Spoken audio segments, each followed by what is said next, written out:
Martine Brazeau, je suis audiologiste. J'ai adhéré à l'Ordre en 1981.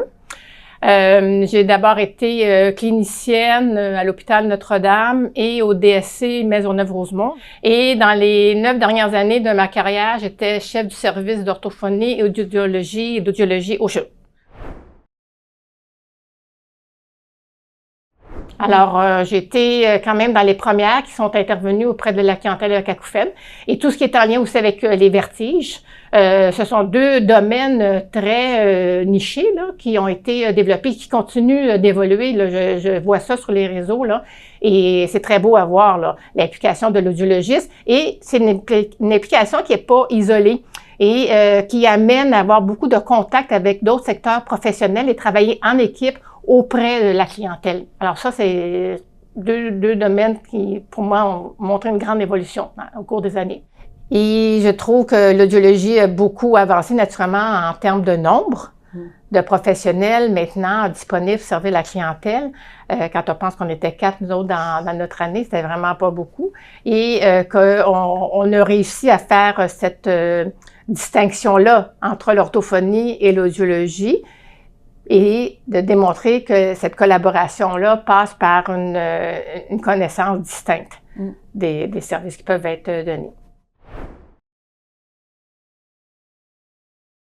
Je reviens toujours à ça, mais qui est beaucoup à l'écoute. Alors, c'est des problèmes auditifs, mais il faut être à l'écoute des personnes-là. De toute façon, les services qu'on peut donner s'appuient sur des connaissances scientifiques, s'appuient sur une clientèle au départ.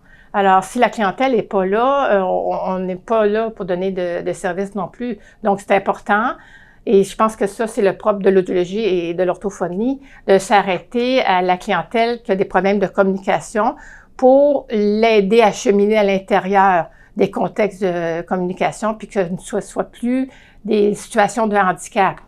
Alors, la personne, son problème organique ne changera peut-être pas, mais d'éliminer le plus possible les situations de handicap.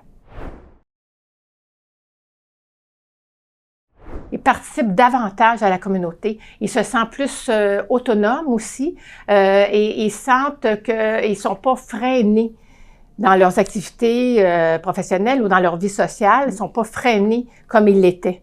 Alors ça, c'est quand même très déterminant pour un individu parce que les personnes avec des problèmes auditifs, parfois, elles vont plus s'isoler ou pas trop exposer leurs difficultés parce que ça peut être pris de différentes façons. Alors, quand il y a des solutions qu'elles peuvent mettre en application et qui leur permet d'aller plus loin, ça, pour eux, c'est d'énormes bénéfices. Combien de fois que les gens m'ont dit, c'est la première fois que quelqu'un m'écoute? Notamment les personnes avec acouphènes, parce qu'on s'entend que c'est pas quelque chose qui est aussi tangible que d'autres problématiques auditives.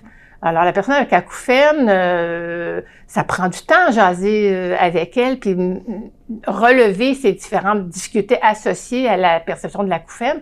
Et ça, combien de fois les gens m'ont dit, mon Dieu, c'est la première fois, pourquoi je suis jamais venue ici avant?